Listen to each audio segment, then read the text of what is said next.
Gunshots cracked through the air like thunder tearing the sky apart. People screamed. Chairs toppled.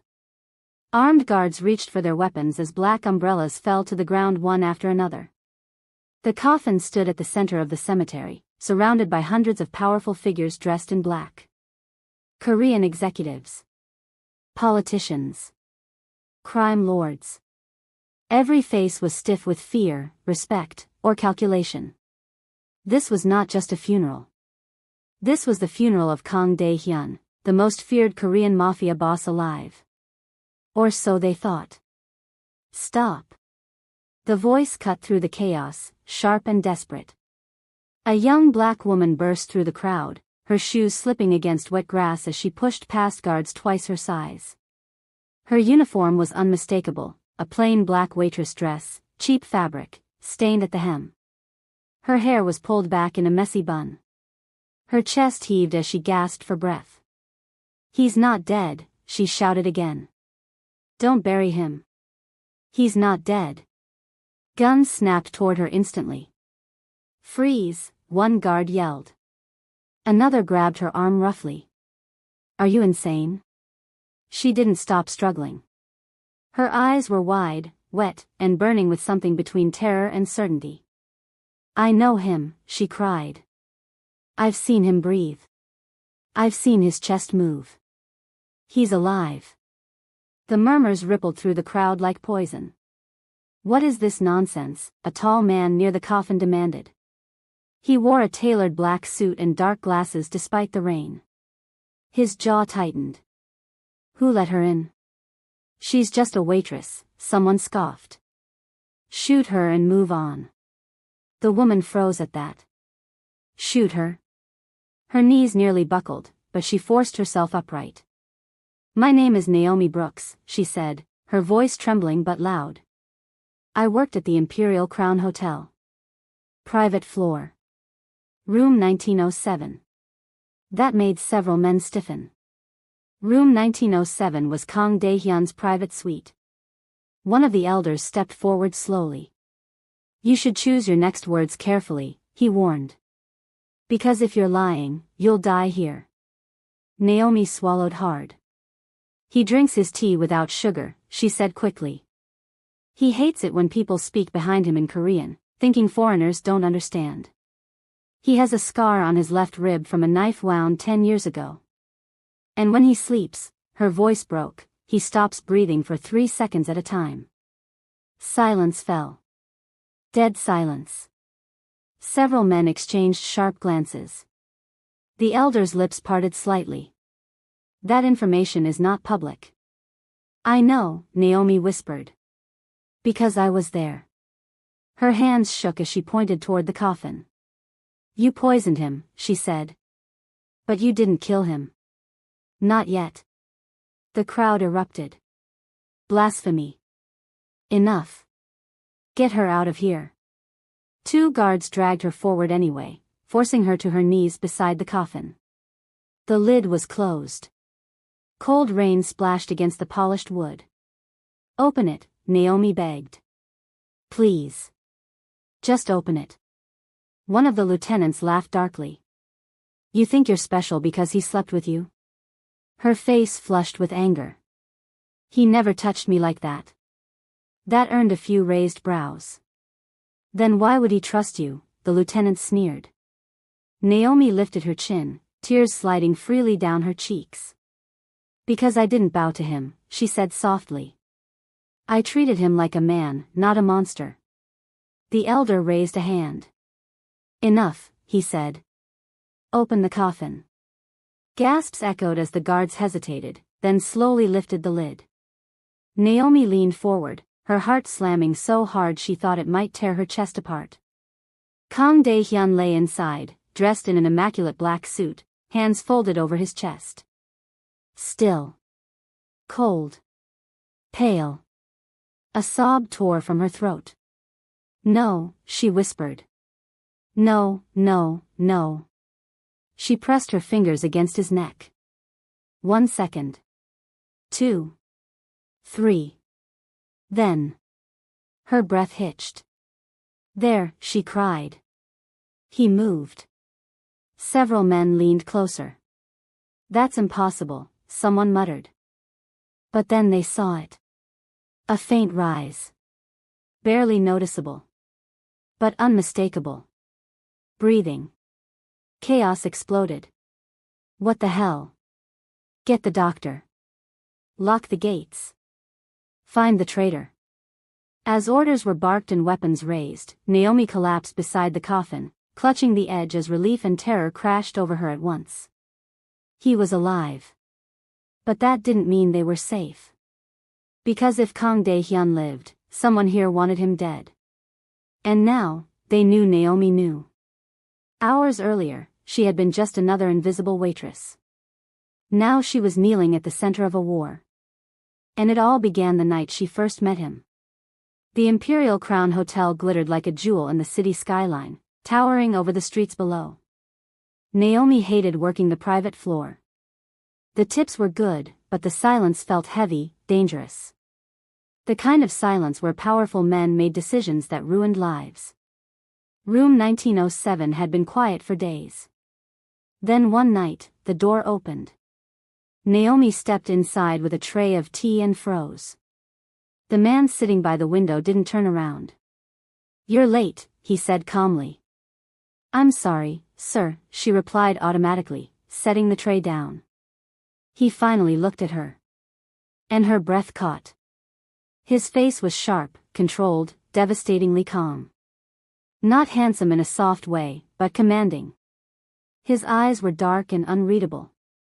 A scar peeked beneath his open collar. "You're not Korean," he said. "No," Naomi answered carefully. "You're not afraid of me," he added. That wasn't a question. She hesitated. "I don't see a reason to be." The room went very still. Slowly, Kang Dae-Hyun smiled. That was the moment everything changed. If you're already hooked by this story, don't forget to like this video and subscribe, because what happens next will shock you even more. From that night on, he asked for her specifically. Not for food. Not for service. For conversation. And Naomi Brooks, against every instinct she had, listened. Naomi didn't understand why he kept asking for her. There were other waitresses, prettier ones, quieter ones, ones who knew when to keep their eyes down. Yet every night, without fail, the request came through the service desk. Room 1907. Requested waitress, Naomi Brooks. At first, her hands shook every time she pushed that cart down the private hallway. By the fourth night, the fear had changed shape. It wasn't gone. It had simply settled into something heavier, something watchful. He never touched her. That alone confused her more than anything else. "Sit," Kang Dae-Hyun said one evening, gesturing to the chair across from him. "I'm working," Naomi replied automatically. "You're being paid," he said calmly. "Sit." She hesitated, then obeyed, lowering herself into the chair as if it might explode beneath her. The city lights glowed behind him. He held a teacup in one hand, steam curling slowly upward. "You're wondering why you're still alive," he said. Her heart stuttered. "I don't think about that." He smirked faintly. "You should." She met his gaze, surprising even herself. "Then why am I?" Silence stretched between them. "Because you don't lie to me," he said finally. "And because you don't want anything from me." "That's not true," Naomi said softly. "I want to go home every night." That earned a low chuckle. "You're not like the others," he said. "They see money. Power. Protection." "What do you see?" she asked. He studied her face carefully, as if searching for something he'd lost a long time ago. "I see someone who hasn't decided who she needs to become to survive," he said. Her throat tightened. "I didn't ask to survive you." "No," he agreed. "But you will." Over the weeks, their conversations grew longer. He asked about her childhood in the countryside, how she grew up with red dust on her feet and a mother who sang while washing clothes by hand. She told him about Nigeria, about heat and hunger and hope living in the same house. About leaving because staying felt like dying slowly. He told her nothing about his business. But sometimes, late at night, she'd notice blood on his cuffs. Bruises on his knuckles. A look in his eyes that made her stomach twist. "You're hurt," she said one night. He glanced down. "This is nothing." "You say that every time," she replied. "And every time, I'm still alive." She swallowed. Not everyone who survives is living. He stared at her for a long moment, then stood abruptly, turning away. "Go," he said. That was the first time she saw him angry. Not violent. Just wounded. The night everything changed came without warning. Naomi was leaving her shift when the explosion rocked the hotel. Glass shattered. Alarms screamed. People ran. She fell to the ground as smoke filled the hallway. Gunfire followed. "Kang Dae-Hyun," someone shouted in Korean. Naomi's heart slammed painfully. Without thinking, she ran toward room 1907. The door was already open. 2 men lay bleeding on the floor. Kang Dae-Hyun stood inside, gun raised, eyes sharp and lethal. "Get down," he barked when he saw her. Another gunshot rang out. Naomi screamed as a bullet tore through the wall inches from her head. Kang Dae-Hyun crossed the room in seconds, grabbing her arm and dragging her behind the bed. "Are you trying to die?" he snapped. "I thought," her voice shook violently. "I thought you were." "Stay here," he ordered. "I won't," she said, tears spilling freely. "They're here for you." His jaw tightened. "They're always here for me." The door burst open again. A man rushed in, weapon raised. Bang. The body dropped. Silence followed, thick and ringing. Naomi stared at the blood pooling across the carpet, her hands clamped over her mouth. Kang Dae-Hyun crouched in front of her, gripping her shoulders firmly. "Listen to me," he said. "From this moment on, you do exactly what I say." Her eyes locked onto his. "Why?" "Because you saw too much," he replied. "And because now, you belong to my world." She shook her head desperately. "I don't want this." "I didn't ask what you want," he said, softer now. "I'm trying to keep you alive." Within an hour, Naomi was smuggled out of the hotel in a black car with tinted windows. Her phone was taken. Her uniform burned. Her name erased from the staff list. "You're kidnapping me," she accused shakily as the city blurred past. "I'm protecting you," Kang Dae-Hyun corrected. "From who?" "From everyone." She laughed bitterly. "Including you?" He didn't answer. They drove for hours, finally stopping at a heavily guarded estate hidden in the mountains. The gates opened slowly, like the mouth of a beast. "This is where you'll stay," he said as she stepped out. Naomi looked around, fear crawling up her spine. "For how long?" "As long as necessary." "And when is that?" "When I'm dead," he replied calmly. Her breath hitched. "Don't say that." He glanced at her sharply. "Why not?" "Because," she hesitated. "Because you don't sound like someone who wants to die." For a split second, his composure cracked. Then it was gone. Life inside the estate was suffocating. Guards everywhere. Cameras watching. Rules whispered instead of spoken. Naomi wasn't a prisoner, but she wasn't free. "You don't trust me," she told him one evening. "I trust you more than most," he replied. "That's not comforting." He almost smiled. The elders came 2 days later. They sat across from Kang Dae-Hyun in a private room, their eyes sharp and suspicious. "And the girl?" one asked. "Why is she here?" "She's under my protection," Kang Dae-Hyun said. A pause. "That's not like you," another elder murmured. Naomi felt their gazes crawl over her skin. "She's a liability," the first man said coldly. Loose ends get cut. Kang Dae-Hyun leaned forward slightly.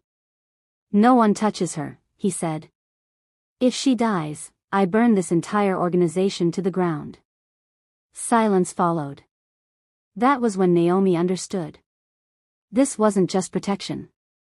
This was defiance. Later that night, she confronted him. You threatened them because of me, she said. Yes. Why? Her voice trembled. You barely know me. I know enough, he replied. That doesn't make sense. It doesn't have to. She stepped closer, her heart racing. You're not a monster. His expression darkened. Don't make that mistake. You're trying to scare me away, she said. But you won't. He exhaled slowly. Naomi, people die around me. Everyone who gets close pays for it. Then maybe, she said quietly, the problem isn't you. Maybe it's the world that made you this way. His hand clenched into a fist. You should be afraid, he said hoarsely. I am, she admitted. But I'm more afraid of what happens if you keep pretending you don't care. Something broke between them then. He turned away sharply. The next morning, the betrayal came. An internal meeting. A sealed room. A trusted lieutenant dead on the floor. Poisoned. Kang Dae-Hyun stared at the body, fury simmering beneath his calm exterior. They tried to kill me, he said. Naomi's stomach dropped. Who? Everyone, he replied. And now they think they have. That was when he made the decision. They will fake my death, he said later that night. A funeral. Public. Final. Naomi froze. You're letting them think you're dead? It's the only way to flush out the traitors. And me, she whispered. What happens to me? His eyes softened. You disappear. Her chest tightened painfully. I don't want to. He stepped closer. You don't get to choose this part. She shook her head, tears falling. You can't just erase me. I can, he said gently. And I will. Because I won't let them use you against me. You already love me, she said before she could stop herself. The room went dead silent. His jaw tightened. That's exactly why you have to leave. The funeral was planned within days. And Naomi Brooks refused to disappear. If you're still watching right now, don't forget to like this video and comment below, because what Naomi does next changes everything.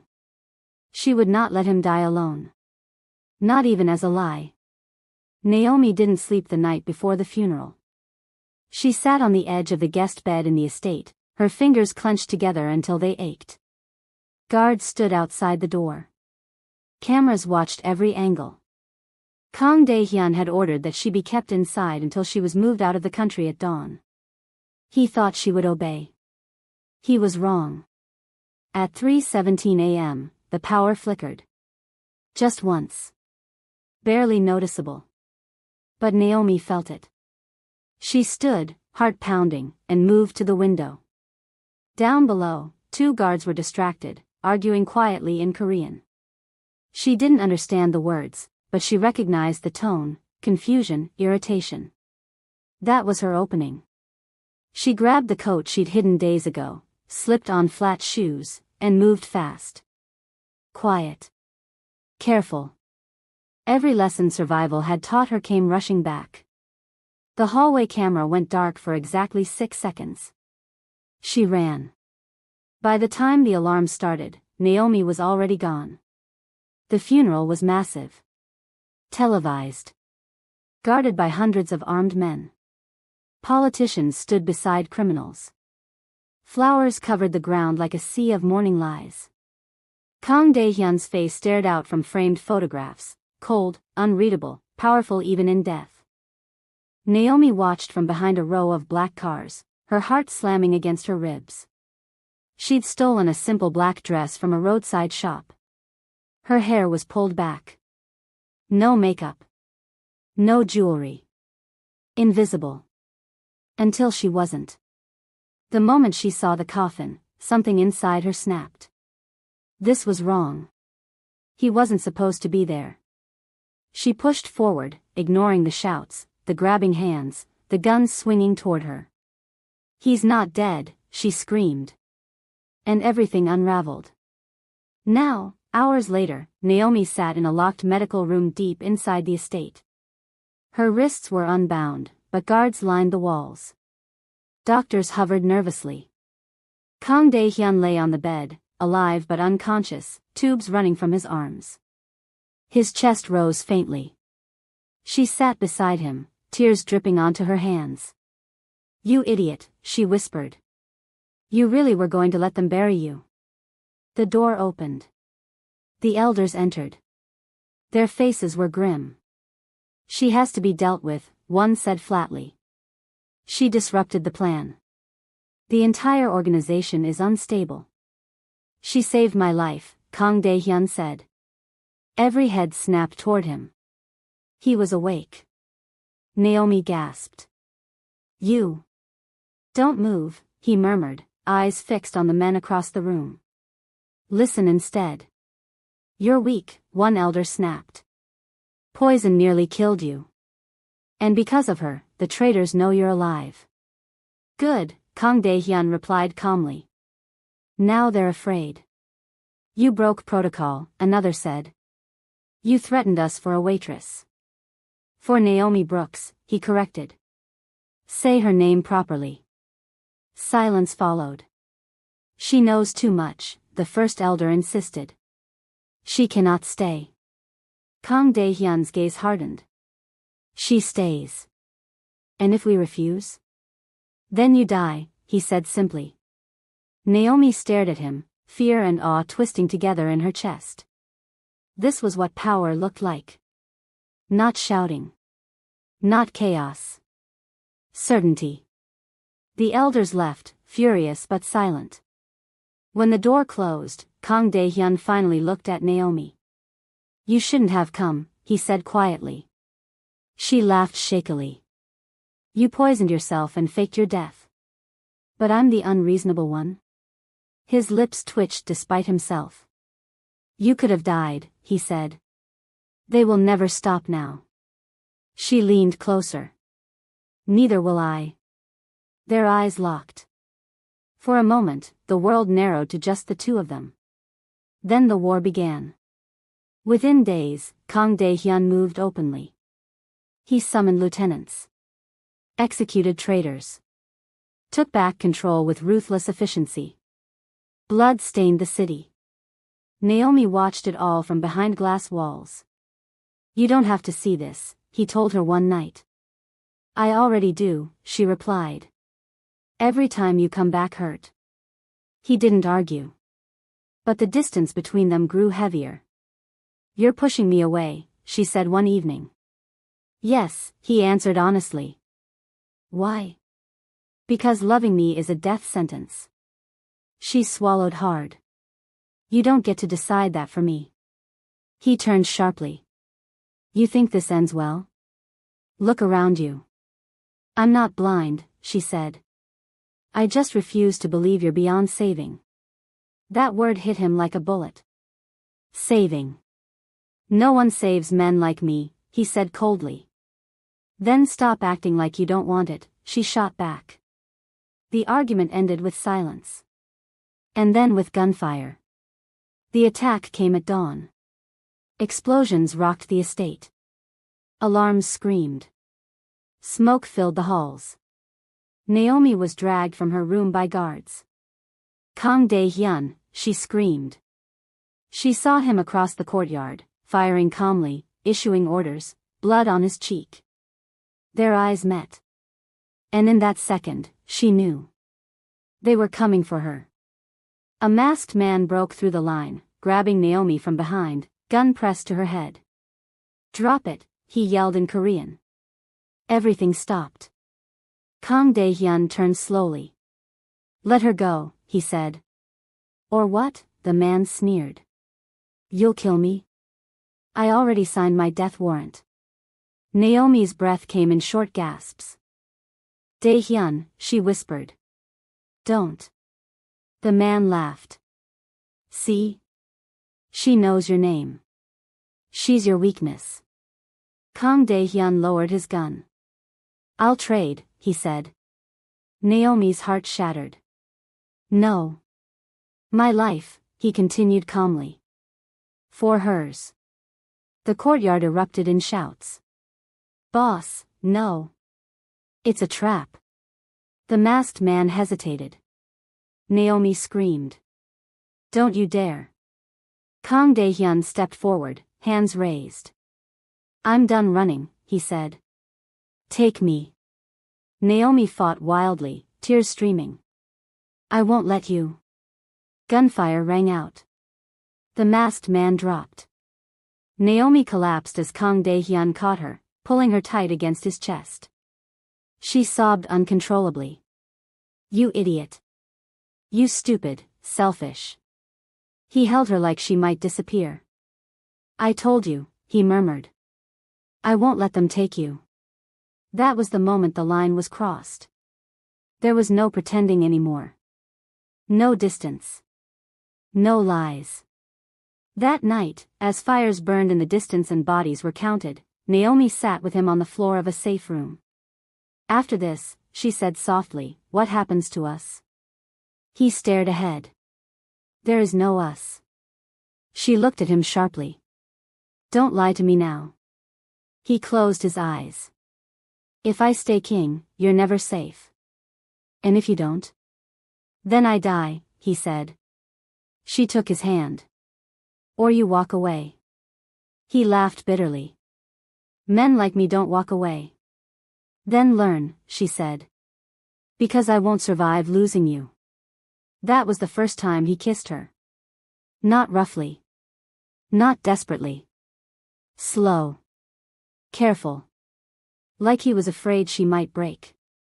When they pulled apart, he rested his forehead against hers. This will destroy everything, he whispered. Good, she replied. Some things deserve to burn. If this story is hitting you right now, like the video and subscribe, because the final chapters will change everything you think you know about power and love. The elders would not forgive this. And Kang Dae-Hyun was about to make the most dangerous decision of his life. The elders moved fast. By sunrise, word spread through the underworld that Kang Dae-Hyun had crossed a line no king was allowed to cross. He had shown mercy. He had shown attachment. Worse, he had shown willingness to lose everything for a woman who wasn't one of them. That made him dangerous. And disposable. Naomi felt it before he said a word. The estate was quieter than it should have been. Too quiet. Guards avoided eye contact. Phones rang and went unanswered. Even the air felt tight, like it was holding its breath. They're planning something, she said as Kang Dae-Hyun buttoned his jacket. He didn't deny it. They already have. You're walking into a trap, she pressed. I've been in traps my entire life, he replied. This one just has a name now. She stepped in front of him. Then don't go. He stopped. Slowly, he reached up and cupped her face, his thumb brushing away the worry line between her brows. If I don't, he said softly, they'll come here. And this place will turn into a grave. For who? She whispered. For everyone, he answered. She swallowed hard. Then take me with you. His hands stilled. No. I won't stay behind, she said firmly. Not again. This meeting will be violent, he warned. So is waiting for you to maybe come back, she shot back. He searched her face, seeing the truth there. The fear. The resolve. Finally, he exhaled. Stay close to me. Do exactly what I say. She nodded. Always. The meeting was held in an old warehouse by the river, the kind of place where screams drowned beneath machinery and water. Armed men lined the walls. The elders sat in a semicircle, faces cold, expressions carved from stone. Naomi felt dozens of eyes lock onto her the moment she stepped inside. She shouldn't be here, one elder said immediately. She's exactly why we're here, another countered. Kang Dae-Hyun took his seat without ceremony. Naomi remained standing beside him. You broke the rules, the first elder said. You endangered the structure. You poisoned your own king, Kang Dae-Hyun replied calmly. You endangered everything. Murmurs erupted. That was necessary, an elder snapped. You were becoming reckless. Because I spared a life? Kang Dae-Hyun asked. Because I refused to kill a woman who saved me? She is a weakness, someone spat. Naomi's hands clenched. She is a mirror, Kang Dae-Hyun said quietly. And you don't like what you see in it. One elder leaned forward. You're no longer fit to lead. The words landed like a gunshot. Naomi sucked in a breath. Kang Dae-Hyun didn't flinch. Say it plainly, he said. The elder lifted his chin. Step down. Hand over control. Disappear quietly. We will let her live. Naomi turned sharply. You don't get to bargain with my life. Kang Dae-Hyun reached for her hand, grounding her. Then he stood.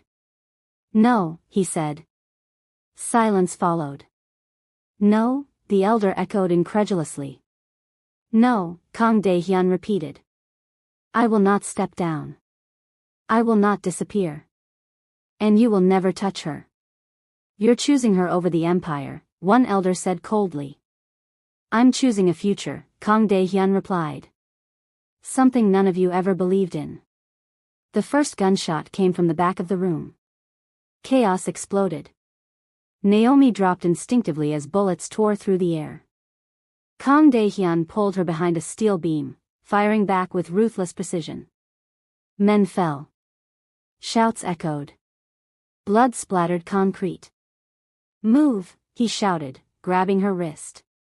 They ran through smoke and noise, bodies collapsing around them. Naomi's lungs burned. Her legs screamed.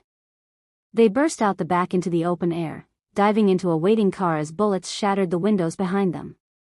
The engine roared to life. As the warehouse disappeared behind them, Naomi turned to Kang Dae-Hyun, shaking violently. This is it, isn't it? She whispered. There's no going back. He met her gaze, eyes dark but steady. No. The city became a battlefield. Safe houses burned. Loyalists were hunted. Traitors were exposed and executed. Kang Dae-Hyun dismantled the organization piece by piece, cutting off funding, flipping lieutenants, releasing information that sent rival groups into chaos. Naomi watched him change. Not into a monster. Into a man choosing an end. You're burning it all down, she said one night as he stitched a cut on his arm. Yes. And after? She asked. He paused. After. I don't know. That scared her more than the gunfire. One evening, as rain hammered the windows, Naomi finally broke. You promised me a future, she said, voice trembling. But you don't believe in it. He looked up sharply. That's not true. Then say it, she demanded. Say you'll live. Silence stretched. He set the needle down slowly. I don't know how. Her eyes filled with tears. Then let me teach you. He stood, crossing the room in 2 strides, pulling her into his arms. I'm afraid, he admitted quietly. If I survive, the blood doesn't wash off. She pressed her forehead to his chest. Then we carry it together. The final strike came days later. An ambush at the river docks. A bomb meant for Kang Dae-Hyun. Naomi saw it first. Dae-Hyun. The explosion threw them apart. Fire. Noise. Pain. When the smoke cleared, Naomi crawled toward him, sobbing his name. He lay still. Blood soaked his shirt. No, she whispered. Not again. You promised. Sirens wailed in the distance. She pressed her ear to his chest. Nothing. Her scream tore out of her. Minutes passed. Or hours. She didn't know. Then. A cough. Her head snapped up. His eyes fluttered open. She laughed and cried at the same time, clutching him like she could anchor him to the world.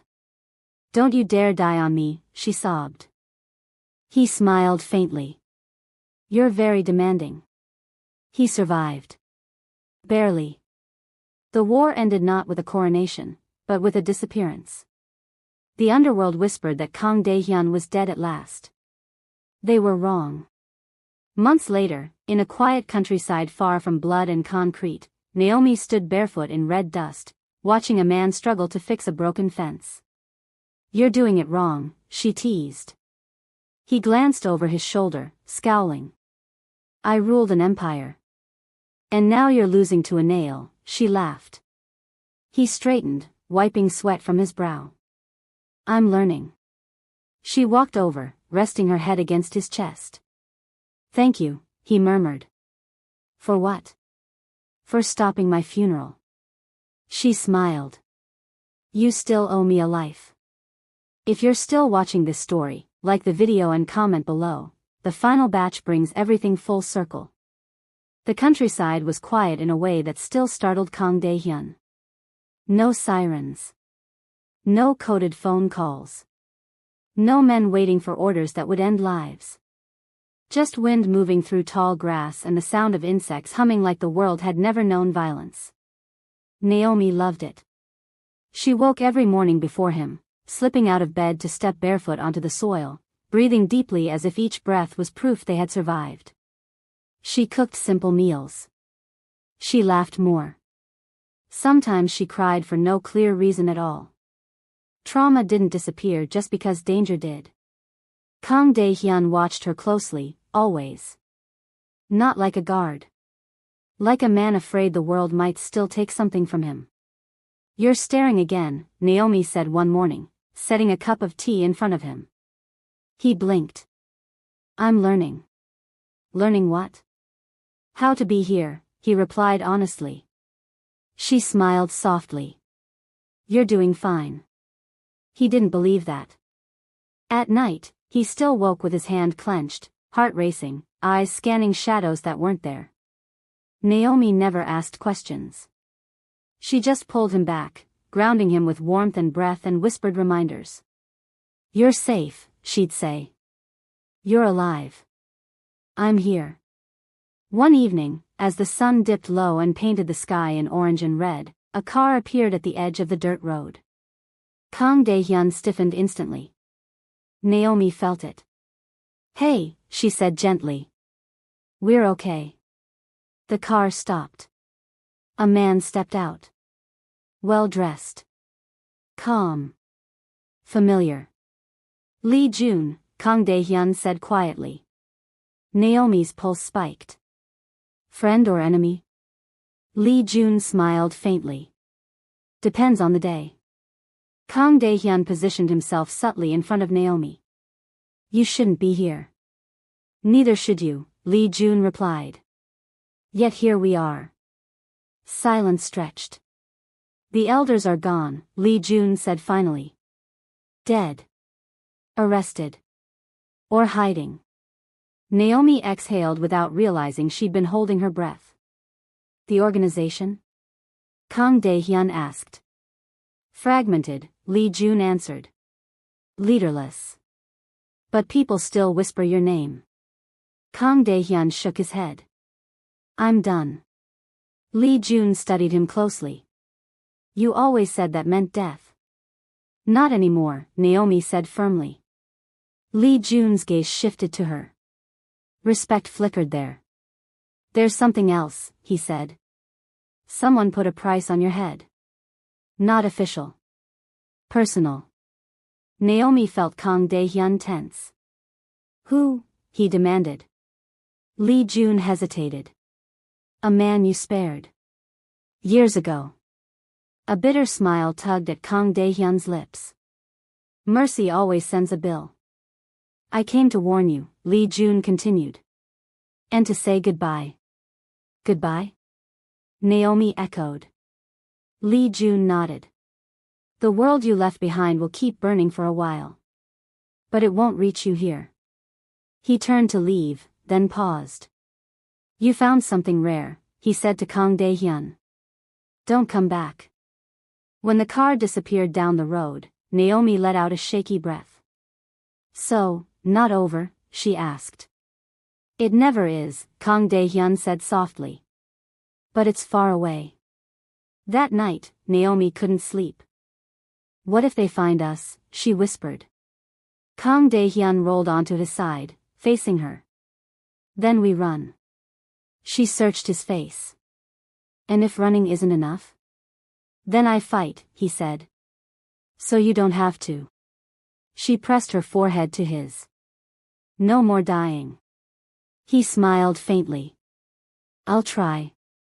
Weeks passed. Then months. The seasons changed. Naomi planted vegetables.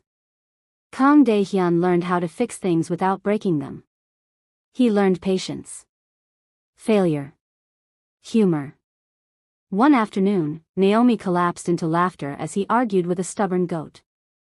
This is humiliating, he muttered. You used to scare nations, she teased. And now I'm losing to livestock. She laughed harder. That sound, her laughter, did something to him. It healed parts he hadn't known were still bleeding. But peace has a way of testing itself. One evening, Naomi noticed him standing outside long after dark, staring at the horizon. You're thinking again, she said. Yes. That's never good. He exhaled slowly. I don't deserve this. She stepped closer. Who told you that? My past, he said quietly. The people I couldn't save. She took his hand. I didn't save you because you were innocent. He looked at her sharply. I saved you because you wanted to live, she continued. That matters. His throat tightened. What if one day you regret choosing me?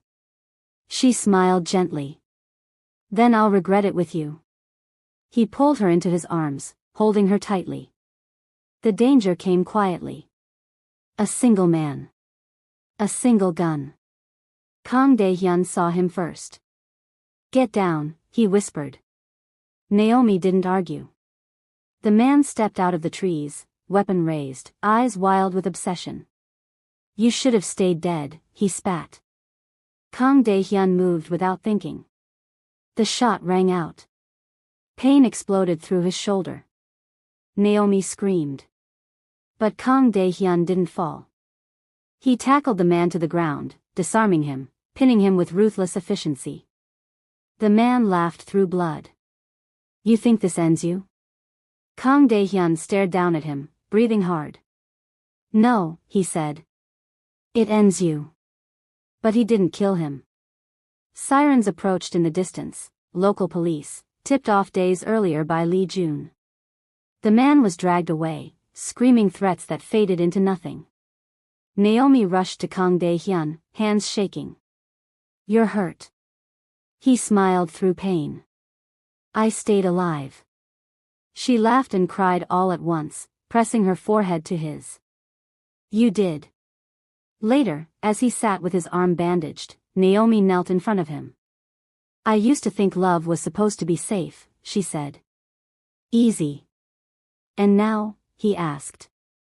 Now I think it's choosing someone every day, she replied. Even when it's terrifying. He reached for her hand. I choose you. Years later, the story became a rumor.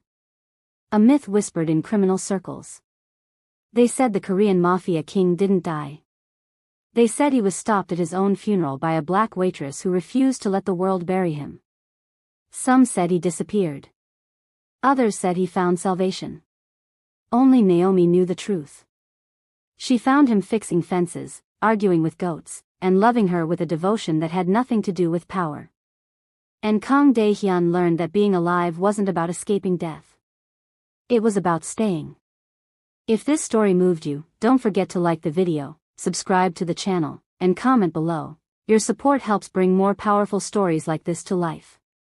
Because sometimes, the most dangerous man in the world isn't saved by violence. He's saved by love. And sometimes, the funeral is only the beginning.